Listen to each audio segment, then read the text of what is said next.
الله من الشيطان الرجيم. بسم الله الرحمن الرحيم. الحمد لله والصلاة والسلام على رسول الله محمد صلى الله عليه وسلم. أما بعد، السلام عليكم ورحمة الله وبركاته. Alhamdulillah, leo na sisi tumepata fursa ya kuzungumza na ndugu zetu Waislamu, Wazanzibari wenzetu, wa Tanzania wenzetu katika suala kubwa la kutunza amani katika nchi yetu.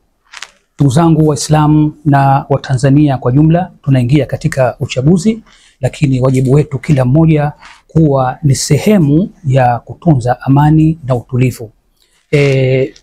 Na mimi alhamdulillah nashukuru kupata fursa hii adhim ya kuwa ni sehemu ya kulingania amani na utulivu katika wakati huu.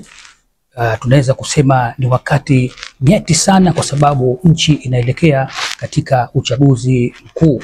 Kwa hivyo na wewe ndugu yangu, nakuhusia usiwe ni sehemu ya kuingiza nchi katika machafuko, ukiingiza nchi katika kutia watu taharuki na hofu, lakini uwe ni sehemu ya kutunza amani na kuizungumza amani.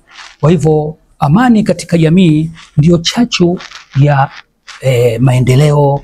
Naweza kusema nchi zote duniani zinaendelea kwa sababu ya amani na utulivu, lakini wakati inapoondoka neema hiyo, wakati mwanadamu kwa njia tofauti wakakaa na kuiondosha neema hiyo, basi Allah subhanahu wa ta'ala huwatia watu wake katika ufakiri, katika yani badala kwa kuendelea wao watakuwa wanarudi nyuma, kwa sababu hata yale ambayo maendeleo yamefanywa na waliotangulia na viongozi wao, basi bila shaka katika wakati kama huu wa tunasema vita, au wakati inapoondoka ile amani na utulivu, basi watu wanabaki katika hasara kubwa sana.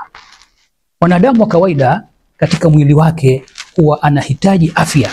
Kwa hivyo kama mwili unavyohitaji afya, basi na jamii inahitaji amani. Mwanadamu katika mwili wake anapokumbwa na maradhi hatari, basi huyu inaonesha ndani ya kiwiliwili chake amani na utulivu hakuna. Nini matokeo yake kwa mwanadamu huyu? Anakuwa anabaki nyumbani, analala tu, ana maumivu makali, hana maendeleo. Hata watoto ikiwa ana masuala ya kuwatafutia riski, hawezi kwenda kuzitafuta.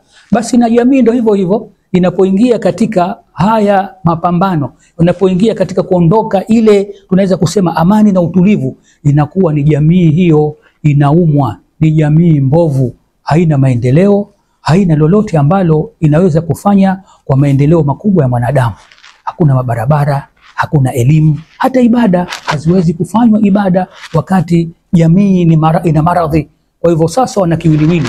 Kwa hivyo jukumu letu kama wewe mwanadamu wa kawaida unapenda kuilinda siha yako, afya yako, ili uendelee vizuri na maisha yako yawe bora, basi na jamii yetu hali kadhalika tunatakiwa tuijenge kwa misingi hii ya kuweka amani na utulivu kabisa.